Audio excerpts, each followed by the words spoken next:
Good morning sa ating mga kababayan. Sa araw na ito, ipapasyal ko po kayo para mapamiliarize kayo dito sa PSA Camarines Norte. Actually, marami tayong mga kababayan at mga taga-ibang bayan o maging galing sa ibang lugar, Luzon, Visayas, Mindanao ay mga napapasyal dito sa atin sa Camarines Norte upang mag-secure ng kanilang documents, civil registry documents. Ngayon, nasa baba tayo. Galing tayo sa second floor. Ang PSA Provincial Office sa Camarines Norte ay located siya sa second floor ng Recasio Building. Sa ground floor po, makikita dito ang sa Philippine Identification System Office natin or sa National ID, na kung saan dito napunta yung mga nagsisecure ng kanilang mga National ID. Sa panahon po ngayon, marami tayong mga kababayan ang nag-aasikaso para magkaroon ng National ID. So nandito na tayo sa labas ng provincial office. Nasa tapat namin ng PSA ang mga business establishment, yung 2A's Realty Services, Cutting Edge Beauty Salon, Wash Dry Fold, at meron ding motor parts, the Diet Games Market Field. Nagbubukas pa lang sila ngayon. So ipapasyal ko po kayo doon naman sa front office ng PSA CRS Outlet Diet, na kung saan doon nakakapag-request ng documents. So itong ituturo ko po sa inyo na lugar, ito yung Carlos II Street. Carlos II Street, galing tayo sa itong street na ito na isa na natutapatan ng provincial office ng PSA. Sa tapat nito ay yung provincial jail dati ng Camarines Norte, at nasa tapat ng provincial jail, yung lumang provincial jail, yung dating Philippine Social Security System noong panahon, na ngayon po inokupa na ito ng Philippine Statistics Authority para sa pag-release sa mga documents. Dito po nire-release ang birth, marriage, senomar, death certificate, and other legal documents. Andyan po.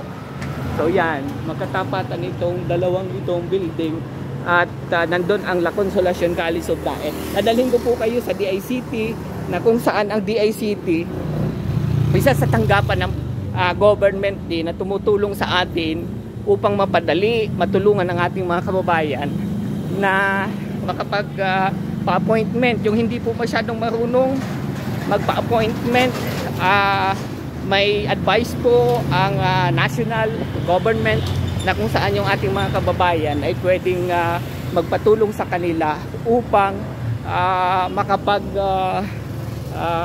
pa-schedule ng appointment. Kasi dalawang bagay para makapagpa-appointment kay PSA. So nandito tayo sa tapat ng Philippine National Bank. Galing tayo sa PSA CRS Outlet Office. Dinaanan natin ang Micro Systems College Foundation. So yan po ang school. Sunod po ang PNB. Yan po ang Philippine National Bank. Medyo matagal na sila dyan. Sa mga kababayan natin na hindi nagkakauwi dito sa Camarines Norte, na nasa ibang bayan, nasa ibang bansa, ito na yung itsura ng bagong PNB natin sa Daet. At malapit lang dito yung tanggapan na dapat puntahan para magpatulong, magpa-schedule ng appointment kay Philippine Statistics Authority para makapag-transact. Kasi isa siya sa policy na dapat masunod, na may appointment before makapag-transact kay PSA, at hindi ito kagustuhan ni PSA only, but kagustuhan ito ng ating government. So andito po yung Department of Information and Communication Technology Office. So medyo sarado pa po sila, medyo maaga pa kasi. Katabi niya ang Provincial Agricultural and Biosystems Engineering Office, Project Management Office, Housing and Homesite Regulation Division. So ito ang mga katabi, Provincial Government ng Natural Resources Office, DICT. So ito yung pinakangkailangan na pwede ninyong mapuntahan upang matulungan kayo sa pagpapa-appointment po para makapag-transact kay PSA. At sa harapan mismo ng DICT po ay ang exit gate ng provincial capital natin sa Camarines Norte. medyo malaki na po ang pagbabago ngayon. Ipapasyal ko po kayo sa loob para makita po ninyo yung itsura ng ating provincial capital. So nasa pakatapat lang mismo ng exit gate po ang pupuntahan ninyong tanggapan para sa pagpapa-schedule ng inyong appointment. O kung hindi masyadong marunong, pagpa-appointment, bukas po ang kanilang tanggapan. Government office din yan na kung saan free, hindi kayo sisingilin ng bayad upang makapatulong para sa pagpapa-schedule sa inyong transaksyon na gagawin sa Philippine Statistics Authority. So ito po yung itsura ng ating provincial capital ngayon. Andito tayo ngayon mula sa exit gate, doon tayo pumasok. Exit gate po yan ng mga sasakyan, pero ang tao pwede pong pumasok sa exit point na yan. So yan yung harapan mismo ng provincial capital na makikita po ninyo. Ang ganda, luntian ang mga halaman, malinis. Ang ganda ng harapan, palago na mga pananim, malago na mga punong kahoy. Nandito ang provincial capital mismo, yung natututukan po natin na building. So yan po.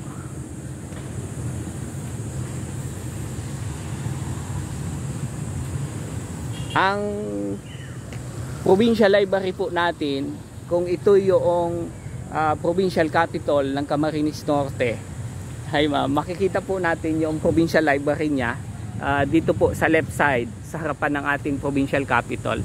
So yan po, medyo mataas ang building ng Camarines Norte Provincial Library. Ang CNP daw katabi po dito. Ay balik natin sa building ng provincial capital. At yung dati pong sports center natin, kung maalala ninyo, ay kasalukuyan po ngayong ginagawa.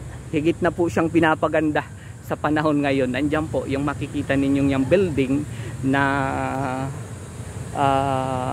ginagawa. Under construction po siya ngayon. At yan, wala pa siyang pintura. Iba na yung itsura niya sa dati pong building noon.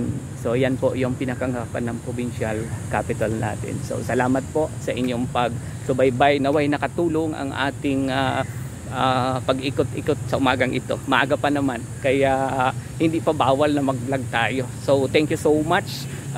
Pagbati dyan sa ating mga kababayan sa Mindanao, sa aking mga kamag-anak dyan, kila Ate Jo dyan sa Palawan, sa Bisaya, sa Cebu, sa Maynila, sa mga kababayan natin at sa mga kamag-anak natin. Good morning mga kaibigan natin. Salamat sa inyong pagsubaybay. Thank you so much. Goodbye.